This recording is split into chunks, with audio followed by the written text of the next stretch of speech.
Hi everybody. Just wanted to give you guys a little overview of my new X350R from John Deere. And the reason why I'm doing this video is I noticed when I was looking at this particular model that there really aren't that many reviews online for it. So I just received it this week. I haven't been able to go out and mow with it yet, so I will do a video on that at a later stage. But in the meantime, just wanted to show you guys, some of my likes and some of my dislikes on it. As I said, it's brand new, so I haven't had much time to test it yet. But having said that, there are still already a few things that I like, and one thing that I was unpleasantly surprised by it. But it doesn't take much away from it, but for anybody that it's on the market for one, some things you should know. So let's start with the obvious.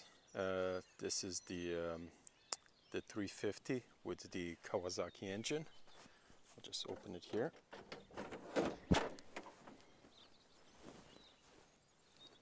Beautiful engine, 18.5 brake horsepower, if I believe so. But you can, when it comes to all the technical specs on it, you guys can read that on the John Deere website. But here's the engine, very easy to get to. The battery is right behind it. The fuel filter is in there. If we go around, you have very quick access to your oil filter, to your oil dipstick, and of course down here, this is to remove your oil when you're doing an oil change. So very quick access, very easy, really nice on it. Now, the main reason why I wanted this particular model is I wanted to have a rear flow collector, and when it comes to all the models of the John Deere range, the X350 really was the top of the line that I could get before you get to really crazy prices such as the X950R.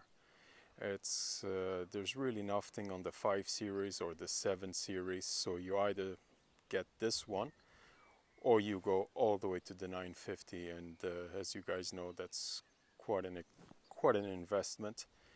Now you have the Series 1, and those also have the back collector the same way as this one, but I wanted something a little bit beefier, as we have about 8,800 square meters of lawn here. Now the collector system, it's very easy. So as you can see, it just sits on the back, and it's a 300 liter. And when you're ready to empty it, you simply pull on this lever right here and flip it like that. So really easy. Now after you empty it, you want to bring it back and pull it back just so you can hear it lock, and that way the seams are nice and locked in and should prevent any material to coming out of it. Now this tractor has, of course, the hydrostatic transmission, which it means you have your forward and reverse paddles. On this side you also have your brake paddle. You have your height adjustment for your blades on the center, and on the other side you have basically the deck release lever as well, and you release it by pressing on that pedal there, and here on the center console you have the mower lift lock-in. Now if you want to mow without the bag, it's very easy to remove it. It does take two hands, so I'm just going to remove it, and I'll show you guys in a second. And there you have it. This is how it looks when the bag has been removed. Now, something to be cautious about. If you want to mow without the bag, you either need to purchase the deflector that goes here, or you need to actually put a zip tie or something to make sure that this little latch here is making contact, because if it detects that there's nothing here and it's not making contact, it won't allow you to mow. In this particular model, you also get a mulch attachment. It comes on with it, and of course, if you want to just mulch and not send it to the rear bag, you can just use it. It's currently installed, and it looks just like this. And it's just so it prevents the grass from coming out on the chute.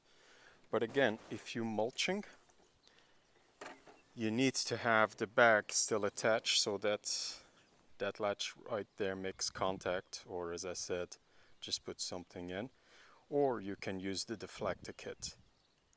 So on this side you have your fuel door, so you can refuel your tractor. And here we have the one thing that I was a bit disappointed on this model, and it has to do with the fact that when I was doing a research on the 3 Series, I saw that there was a fuel gauge indicator on the dash, and I was quite content with that.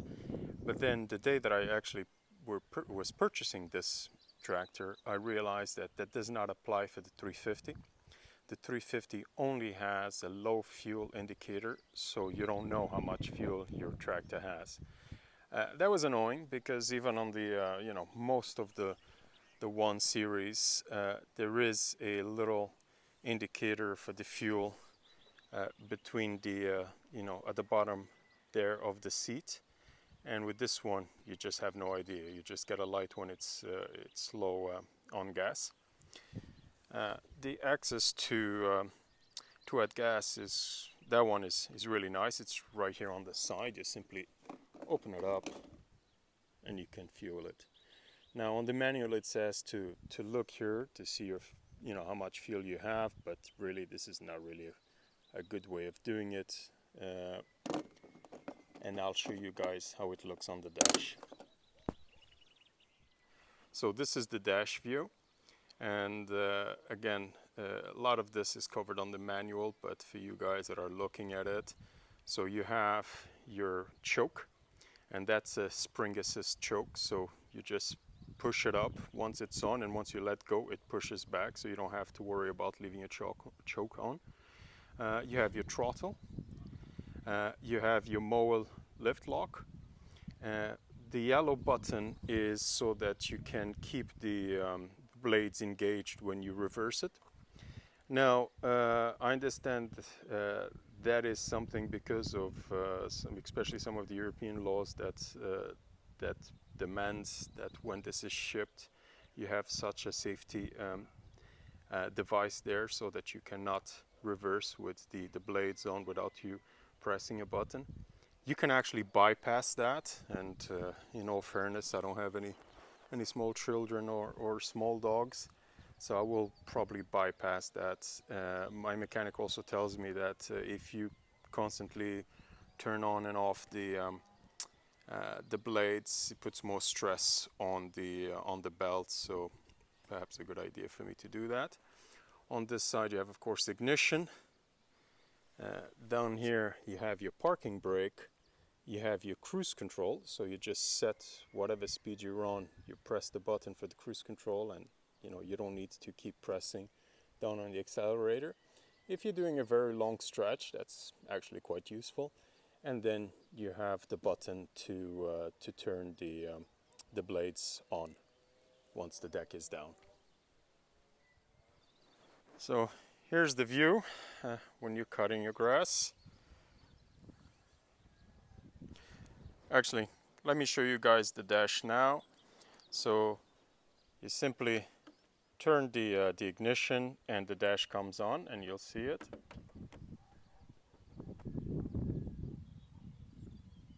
And there you have it. At the moment, as I said, we just received it this week, so I only have 0.3 hours on it, and that was from me just playing around, driving it around on my field.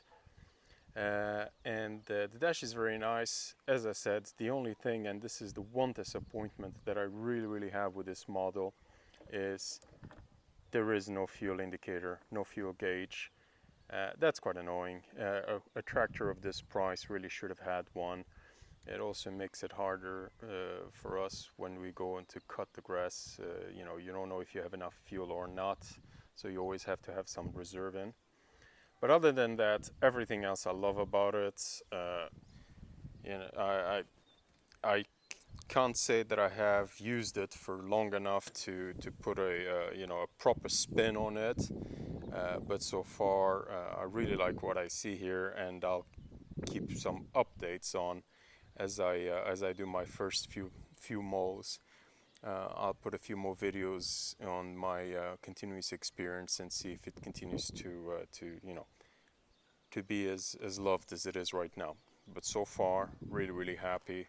Really advise it to anybody that is looking. But the proof will be in the pudding. We will see how it performs once it has a few hours on its belt. But this is a John Deere, and frankly, I'm not expecting much problems. So we'll see. Thank you guys. I hope this helped you a little bit more. Before I go, just a couple of things that I have ordered for the upgrades on this one. I did order the front grille for it. Also, I ordered the weights and the weight bracket. I just figure I have a few hills here, and when that bag is fully loaded, 300 you know, 300 liters of grass in there, it will become quite heavy on the back. So I just wanted a couple of weights on the front. I also think it makes it look really beefy. And the last thing, and that's just because I'm a technophobe, it will be the Bluetooth adapter. I've just been playing with the John Deere application. I will be using it the first time that I do my mow, and I really think it's fantastic that it can keep it in sync with the application, and it will make it easier for me to keep track, and also to keep reminding myself when I need services and so on. So that's it for now, guys. Thank you.